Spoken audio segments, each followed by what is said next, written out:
My name is Miles. Um, my addiction started at 9 years old. I wanted to be cool. I wanted to fit in.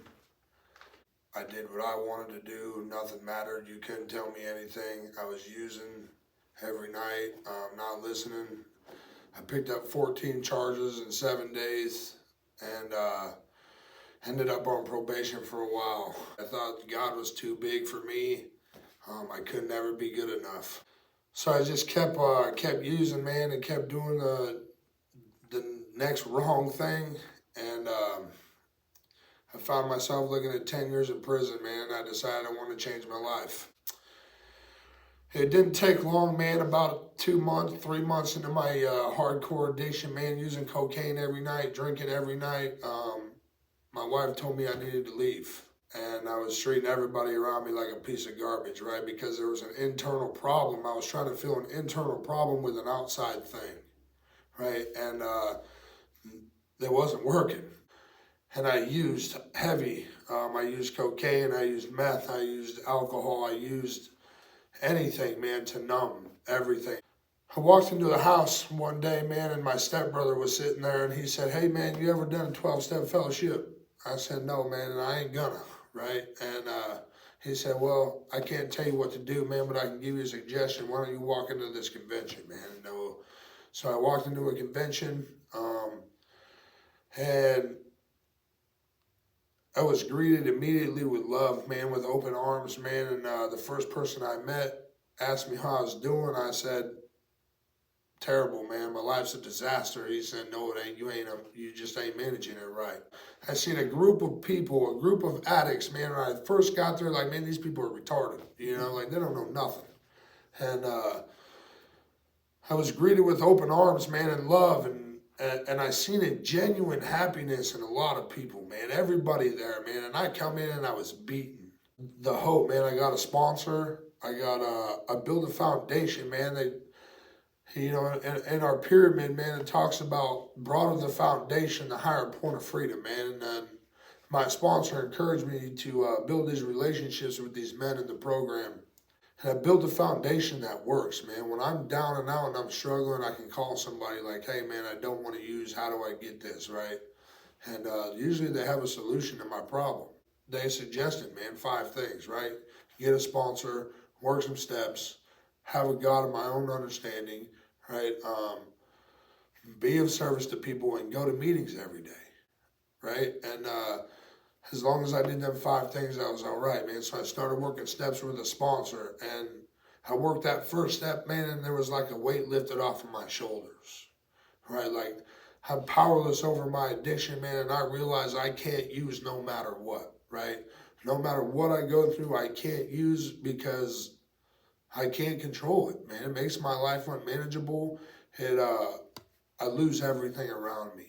Early on in my recovery, I struggled a lot, man, because my kids were so far away, right? I didn't see them for 9 months. And I tried everything to call them. I tried everything to have them involved in my life, and I just couldn't get it. I think June 12th, to be exact, I went and picked up my kids. I have a son and 2 daughters. I brought them back to Nebraska, and they stayed with me from June to August. It's by the grace of God, man, and a program, man, and a 12-step fellowship, man, that I got the opportunity to have my kids, right? To be a father that they've never seen before, right? And man, when I first came into recovery, man, I thought God was big. I would never be good enough, man. And I started coming to church, and I developed a higher power of my own understanding, man.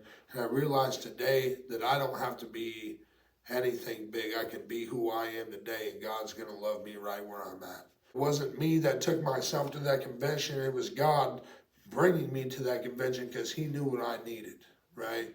And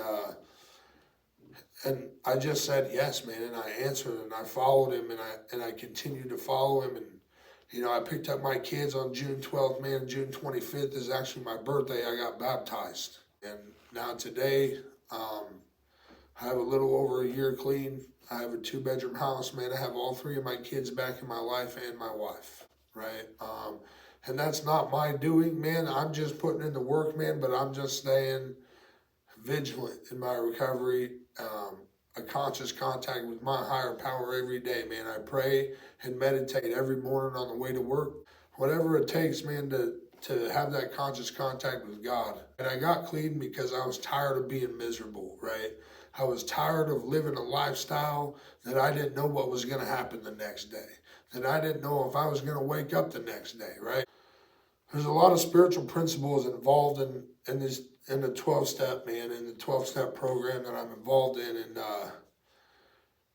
every day, man, we learn about them in each step, right? And every day I do my best to apply them better every single day in my life. You know, and if it wasn't for the love of these fellow addicts, man, out here that are just trying to make it, right, I probably wouldn't be here today. Right, it's about the people, man, the relationships you have with people. If you want to be successful, you're going to surround yourself with successful people. I've just been blessed, man. God has blessed me. I have a great job, right? I have my family, my kids back in my life. I'm clean, you know, just for today, man, in the moment, you know. I've put in a lot of hard work, man, and I've allowed God in my life, and I've also, you know, when times get tough, man, I have a little faith, man. I have faith in God that He's going to get me through this, right? And I just don't use.